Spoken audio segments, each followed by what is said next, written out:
On campus placement नहीं मिला तो ऑफ कैंपस प्लेसमेंट ले लेना। कहना बहुत आसान है लेकिन करना उतना ही मुश्किल। ऑन कैंपस प्लेसमेंट मतलब भैया अगर आप किसी कॉलेज में कोई प्रोग्राम कुछ डिग्री ले रहे हो, सपोज करो आप बीटेक कर रहे हो, देन आखिरी साल में जब कंपनीज आपके कॉलेज के अंदर आती हैं एंड इंटरव्यू कंडक्ट कराएंगी, एग्जाम कंडक्ट कराएंगी, एंड उसके बाद अगर आप ठीक ठाक हो, आपका सिलेक्शन होता है तो आपको जॉब मिल चुका है। इसे हम ऑन कैंपस प्लेसमेंट कहते हैं। वहीं off campus on the other hand की कंपनीज आपके कॉलेज के अंदर नहीं आती, आप जाते हो कंपनीज के पास। या तो लिंक्डइन पे, ऑनलाइन वेबसाइट्स पे कहीं कुछ वैकेंसीज निकले हैं, या फिर उसी कंपनी के किसी नेटवर्क के थ्रू आपको पता चला कि यहाँ पर यार वैकेंसीज निकले हैं, मैं अप्लाई करता हूँ, कुछ रेफरल, बहुत सारी चीजें होती हैं। तो इसके जरिए, ऑफ कैंपस के जरिए मुझे अप्लाई करना है। अब यहाँ पे सिनेरियो ये बनता है, एक एक्सपीरियंस, रियल वर्ल्ड एक्सपीरियंस के साथ बताता हूँ कि अभी मेरा एक फ्रेंड है जिसे आईटी सेक्टर के अंदर अच्छे खासे पैकेजेस, ठीक है, अच्छे खासे पैकेजेस के ऑफर थे।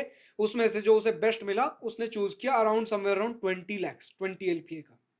अब क्योंकि आईटी सेक्टर में ले ऑफ कहीं कहीं कंपनीज में चल रहा है, तो समवेयर देयर इज र्यूमर कि उसके कंपनी में भी हो सकता है। तो अब वो 1 साल के एक्सपीरियंस के बाद कहीं दूसरी जगह अब वो प्लेसमेंट के लिए ढूंढ रहा है, खुद से ढूंढ रहा है, एंड उसे अपॉर्चुनिटीज नहीं मिल रही।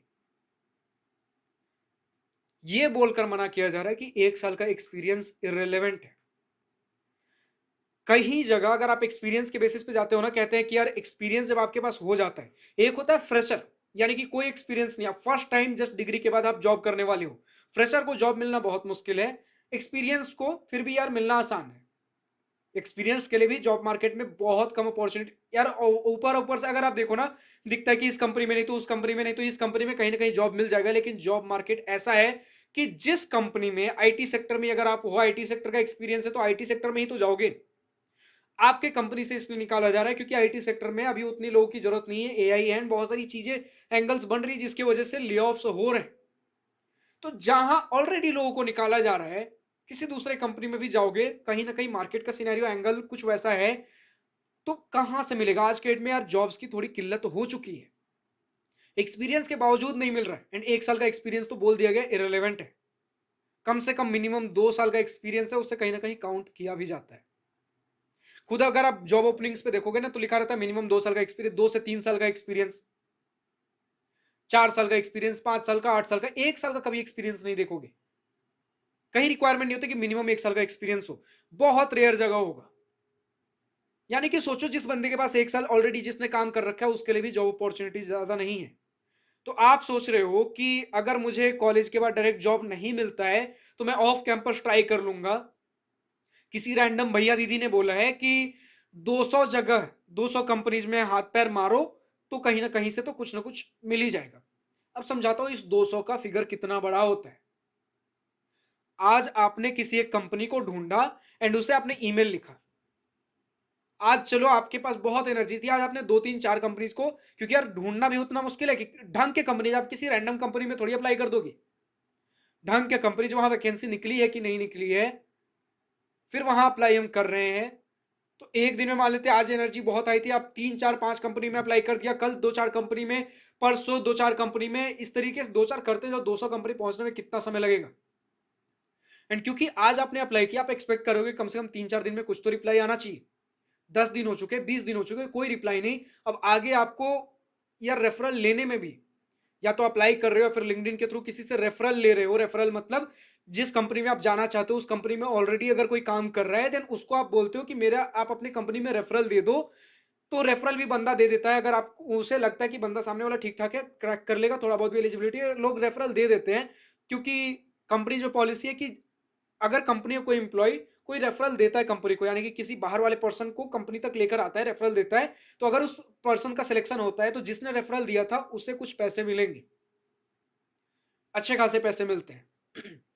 तो इसलिए लोग रेफरल दे देते हैं। लेकिन फिर भी आप सोचो ना यार, आपने दिया, अप्लाई किए जा रहे हो, रेफरल कुछ ऐसा 15 दिन हो चुके, 20 दिन कुछ नहीं आ रहा है, आ भी रहे तो कुछ रिजेक्शन, क्योंकि रिजेक्शन के चांसेस बहुत हाई होते हैं। कई बार रेज्यूमे पे छांट दिया जाएगा, कई बार वैकेंसीज नहीं है बोलकर छांट दिया जाएगा। उस राउंड तक, आप इंटरव्यू के राउंड तक पहुंच सको, समय लगता है। या तो आपके पास सिर्फ बहुत स्ट्रांग नेटवर्क कुछ होना चाहिए, नहीं तो फिर किसी छोटी जगह से चालू करो। छोटी जगह से ट्राई करते हो, वहां भी यार भीड़ बहुत है। ठीक है, लेकिन अब क्या करें, कुछ नहीं मिल रहा तो फिर यहाँ पे कॉम्प्रोमाइज़, तो या तो नेटवर्क बहुत तगड़ा होना चाहिए, नहीं तो अगर आईटी सेक्टर में ही जाना है तो अगर कुछ कोडिंग राउंड्स, कुछ हैकाथॉन्स, कुछ ऐसी चीज़ें हो रही है, जहाँ किसी कॉन्टेस्ट के थ्रू आप फ़िल्टर आउट होकर जा रहे हो, तो वो चीज़ें फिर एक अलग सिनेरियो है। वरना फिर अगर आप मैकेनिकल वगैरह डोमेन में अगर जाना चाहते हो यार, 1 साल के एक्सपीरियंस के बाद तो फिर तो बहुत ही मतलब 1 साल का एक्सपीरियंस, मैंने बोला ना कि कई सिनेरियोज़ में इर्रेलेवेंट है, फ्रेशर के तौर पे ही ट्रीट किए जाओगे।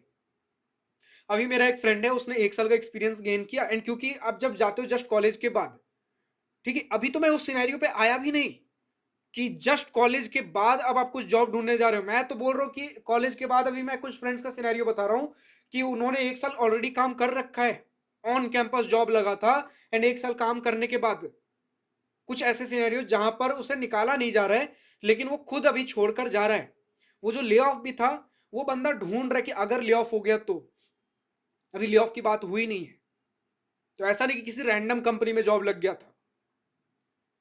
ठीक है, तो अभी अगर हम बात कर ले मैकेनिकल का, एक बंदा जिससे 1 साल का एक्सपीरियंस हो चुका है, अब क्योंकि फ्रेशर जब भी आप जाते हो आपकी ट्रेनिंग होती है 1 साल, अब वो 1 साल के बाद दूसरे कंपनी में ढूंढ रहा है, वो भी एक्सपीरियंस के तौर पे काउंट नहीं कर रहे, वहां भी अभी ट्रेनिंग होगा।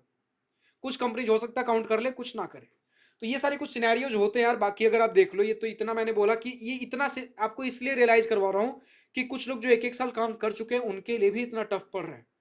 एंड ये 1 साल वाला फैक्टर के ऊपर मैं इतना इसलिए हाईलाइट कर रहा हूँ क्योंकि मुझे भी जॉब लिए हुए 1 साल हो चुका है, तो मेरे फ्रेंड सर्कल में जितने लोग हैं मैक्सिमम लोग सारे 1 साल वाले एक्सपीरियंस वाले लोग हैं, तो भी बहुत सारी स्टोरीज है मेरे पास शेयर करने के लिए, इस 1 साल के एंगल के साथ। एंड यहाँ पर ये निकल कर आ रहा है कि 1 साल का एक्सपीरियंस इररिलेवेंट है, फिर भी कुछ तो है, कुछ तो हमने सीखा, उसके बाद भी हमें जॉब्स लेने ऑफ कैंपस इतने मुश्किल हो रहे हैं।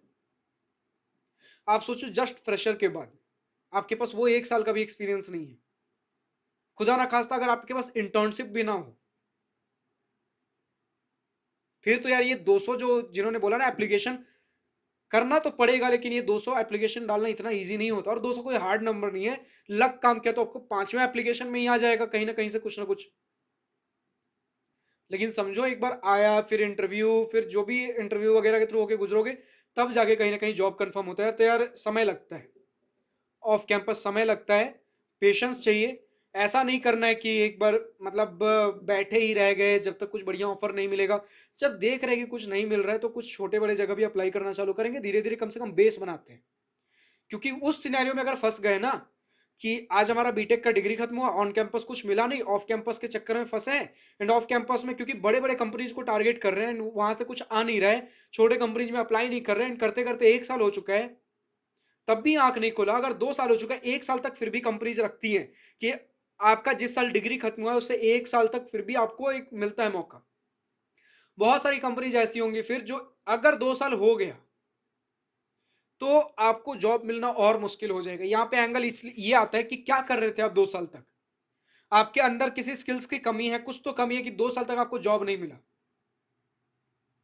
एंड अगर कोई कंपनी फिर भी अगर आपकी बात सुनने के लिए तैयार होती, फिर आप रीजन दो, 2 साल तक आप क्या कर रहे थे। बहुत सारे केस में तो आपको ऐसे ही रिजेक्ट कर दिया जाएगा। एंड चलो 2 साल तक कोई सुन भी लेती, 3 साल तक, फिर जितना ये होता है ना उतना रेयर होता जाता है। तो ऑफ कैंपस में सिनेरियो एक तो एक बहुत क्रिटिकल हो जाता है, फूक फूक के पैर रखना है। और बाकी इतना इसलिए डरा नहीं रहा हूं कि आपके कॉलेज में अगर ऑन कैंपस नहीं आया तो ऑफ कैंपस के लिए क्या करूंगा। अगर ऑन कैंपस हो ही नहीं रहा तो क्या करना, ऑफ कैंपस ही है। ऑफ कैंपस में भी अगर नहीं हो रहा जल्दी तो ज्यादा नवाबी नहीं करना है। मान लेते 1 साल तक आपने बड़े बड़े कंपनीज के लिए ट्राई किया, कुछ नहीं हुआ, ठीक है, कुछ कहीं से तो स्टार्ट करेंगे। कुछ नहीं से अच्छा कम से कम पैर रख लेते, नेटवर्क अगर इंडस्ट्री के अंदर पहुंच गए, एक तो सीखने के लिए बहुत कुछ मिलेगा, कुछ पैसा हाथ में आना चालू हो गया। वो 2 साल वाले लूप में नहीं फंसोगे कि 2 साल तक मैं घर पे बैठा हुआ था, अब कंपनीज को क्या आंसर करूं। आपके पास कुछ जॉब है, एंड क्योंकि अब जॉब है, कुछ सैलरी आ रहा है, तो अब अगले जब कंपनी में जाओगे तो इस सैलरी के ऊपर कुछ डिमांड कर सकते हो। ये तीसरा फैक्टर हो गया। चौथा फैक्टर ये कि आपको इंडस्ट्री की समझ हो जाएगी। ठीक है, एक नेटवर्क बन जाएगा अब आगे दूसरे कंपनीज में जाने के लिए, तो ये नेटवर्क भी बहुत बड़ा आपके लिए अपॉर्चुनिटी हो सकता है। और जिन्होंने अभी तक कॉलेज में एडमिशन नहीं लिया उनके लिए बता रहा हूँ यार कि ऑन कैंपस प्लेसमेंट्स कितनी बड़ी इंपॉर्टेंट चीज होती है। स्टूडेंट्स भागते हैं पैशन के पीछे, बहुत जरूरी है, लेकिन एक मिडिल क्लास फैमिली से जो स्टूडेंट्स आ रहे हैं उनके लिए जॉब सिक्योरिटी भी उतनी ही इंपॉर्टेंट है। पैशन आप फॉलो करो, पैशन के लिए मैं बिल्कुल मना नहीं करता, मैं खुद कर रहा हूँ चीजों को साइड बाय साइड। बट उसके साथ अगर जब तक एक फाइनेंशियली सिक्योर नहीं हो जाते, बहुत ज्यादा रिस्क टेकिंग वैसा कुछ नहीं है आपके पास, तो कहीं न कहीं आपके पास फाइनेंशियल स्टेबिलिटी भी ज़रूरी है, कुछ जॉब लेते हुए भी चीज़ें हम कर सकते हैं। तो इसलिए पेरेंट्स भी बोलते हैं यार कि पहले कहीं एक जॉब ले लो, बाकी साइड बाय साइड साथ में आप करते रहो। जो आपका पैशन है वहाँ से जब पैसा आना चालू हो जाए, फिर जॉब को क्विट करने का मन हो, बात की बात है। कम से कम कुछ तो थोड़ा गारंटी के तौर पे चाहिए। यही गारंटी आपको कहीं न कहीं ऑन कैंपस प्रोवाइड करता है। जब हम बोलते हैं कि कोई कॉलेज 4-5 एलपीए का एवरेज पैकेज प्रोवाइड कर रहा है, तो यार कम से कम आज के डेट में 4-5 भी तो कर रहा है ना। जहाँ कुछ नहीं मिल रहा है, चलो 4-5 ही सही। लेकिन ऑब्वियसली अगर कोई कॉलेज 6-7 का अगर प्रोवाइड कर दे रहा है, अगर वो मिल सकता है थोड़ी रिसर्च के बाद, तो रिसर्च करना ज़रूरी है, 6-7 वाला लेंगे ना। ऐसा रिग्रेट नहीं होना चाहिए कि 6-7 वाला मुझे आज पता नहीं था, तो इसलिए मैंने 4-5 वाले में एडमिशन ले लिया। उस समय मुझे 4-5 का ही आइडिया मिला था, भैया एक ऐसा कॉलेज जो 4-5 एलपीए का एवरेज पैकेज प्रोवाइड कर रहा था, मुझे उस समय पसंद नहीं था, लेकिन और कुछ मुझे पता ही नहीं चला उस समय। एडमिशन ले लिया तो मुझे फ्रेंड सर्कल से पता चल रहा है, लोग यहाँ भी एडमिशन लिए, वहाँ भी एडमिशन लिए, सेम रैंक पे उस कॉलेज में 6-7 एलपीए का एवरेज पैकेज था। हो सकता है फीस स्ट्रक्चर थोड़ा ज़्यादा होगा, लेकिन मैं अफोर्ड कर लेता। तो ये सारी तो जानकारी की चीज़ें हैं ना यार, तो जानकारी लो। जानकारी कहाँ से मिलेगा? इतने सारे वीडियोज़ मैंने अपलोड कर रखे हैं। मेरे वीडियोज़ देखो, दूसरे के चैनल से वीडियोज़ देखो, जितना आपको जो इन्फॉर्मेशन इकट्ठा करना है करो। कुछ नहीं समझ में आ रहा है, टाइम ज़्यादा नहीं है, मुझसे वन ऑन वन कनेक्ट कर सकते हो। मुझसे कनेक्ट करो, जिससे कनेक्ट करना, जिस पे भरोसा है उससे आप कनेक्ट कर सकते हो। मुझसे अगर कनेक्ट करना, डिस्क्रिप्शन में लिंक दिया गया है मेरे वेबसाइट का। दिवास्त्रा वेबसाइट है हमारा, दिवास्त्रा स्टूडेंट काउंसलिंग का हमारा लिंक है। नीचे डिस्क्रिप्शन में क्लिक करिए, वेबसाइट पे जाइए, वहाँ मल्टीपल कार्ड्स मिलेंगे, उस जिसमें एक कार्ड होगा दिवास्त्रा one on one student counselling का। थोड़ा एक्सपेंसिव है, 5,000 रुपए का है। एक्सपेंसिव क्यों है समझाता हूँ। एक्सपेंसिव इसलिए क्योंकि अभी मेरे पास यार जॉब भी करने के लिए यूट्यूब भी है, आपके लिए बहुत सारी चीज़ों सॉल्यूशंस के ऊपर काम कर रहा हूँ, बहुत सारी चीज़ें ध्यान देने के लिए। तो उस मैं अपने टाइम को रिस्पेक्ट करती हूँ, क्योंकि टाइम स्लॉट्स हमारे पास लिमिटेड हैं। तो उसे ध्यान रखते हुए इसका प्राइस थोड़ा एक्सपेंसिव रखा गया है। ठीक है, जिनको अर्जेंट नीड है वो रजिस्टर कर सकते हैं, कनेक्ट कर सकते हो। अगर आपको मार्केट में किसी और कहीं और अगर आपको अफोर्डेबल रेट मिल रहा है, वहां भरोसा है, किसी और से अगर आपको गाइडेंस लेना आप ले सकते हो। एंड अगर आपको मुझसे ही लेना, अगर कुछ अर्जेंट है, वहां से भी आप जाकर रजिस्टर कर सकते हो। ठीक है, so as simple as that. अब फिलहाल आप डिस्क्रिप्शन कमेंट सेक्शन में लिखकर, डिस्क्रिप्शन में तो मैं लिखूंगा, एंड कमेंट्स में अगर आपको कुछ वैसा डाउट है मैं रिप्लाई कर दूंगा। बाकी अगर कुछ ऐसा अर्जेंट वीडियो, कुछ रिक्वायरमेंट है किसी पर्टिकुलर टॉपिक पे और हेल्प चाहिए, वीडियो चाहिए, कमेंट सेक्शन में लिखो। कुछ वैसा मुझे लगता है उसके ऊपर तुरंत से तुरंत वीडियो बनाऊंगा, क्योंकि मैं समझता हूँ यार ये समय बहुत क्रिटिकल है। एक तो मैं खुद इस फेज से गुजरा हुआ हूँ, सभी को पता है जो मुझसे बहुत समय से कनेक्टेड है। NIT JSR mechanical pass out, कुछ गलत डिसीजंस मैंने भी लिए थे, जैसे आईआईटी धनबाद मिनरल्स माइनिंग मिलता हुआ छोड़कर NIT Jamshedpur mechanical, just due to misguidance. And ये रिग्रेट मुझे आज तक है, इसलिए इसलिए मैं आपके पीछे इतना हाथ धोकर पड़ा हुआ रहता हूँ यार, कि आप गलती मत करना प्लीज। अब मैं चाहकर भी उस डिसीजन को रिवर्ट नहीं कर सकता। जो हाथ से छूट गया वो छूट गया। आज जब मुझे नॉलेज हुई, क्योंकि तब मुझे नॉलेज नहीं थी, मैंने अलग अलग लोगों से गाइडेंस लिया, एंड उन्हें भी ज्यादा कुछ खास नॉलेज नहीं था, तो मेरे हाथ से गया आईआईटी धनबाद। आज मुझे नॉलेज है, लेकिन फिर भी मैं नहीं ले सकता। इसलिए कम से कम इस अपॉर्चुनिटी को, यूट्यूब मुझे वो प्लेटफॉर्म प्रोवाइड करता है कि कम से कम आप तक रीच आउट करके आपको वो अवेयरनेस देकर आप वो गलती मत करो। मैं मुझसे जितना हो रहा है मैं करने की कोशिश करूँ। आपको और मुझसे जो हेल्प चाहिए कमेंट सेक्शन में डिमांड करो यार। मुझसे जितना हो सकेगा, कुछ कुछ दिनों का समय है, जितना हो सकेगा मैं करने की कोशिश कर रहा हूँ आपके लिए। बस आप कमेंट्स में डिमांड करो आपको मुझसे क्या हेल्प चाहिए। फिलहाल आज की इस वीडियो में इतना ही। अगर वीडियो पसंद आया तो लाइक शेयर पर दिल खोल करिएगा, और अगर कुछ दिल की बातें, कुछ मन की बातें लिखकर बतानी या पूछनी हो तो कमेंट सेक्शन आप ही लेते हो। Thank you for watching this video. Good bye, wish you all the best for future, enjoy journey.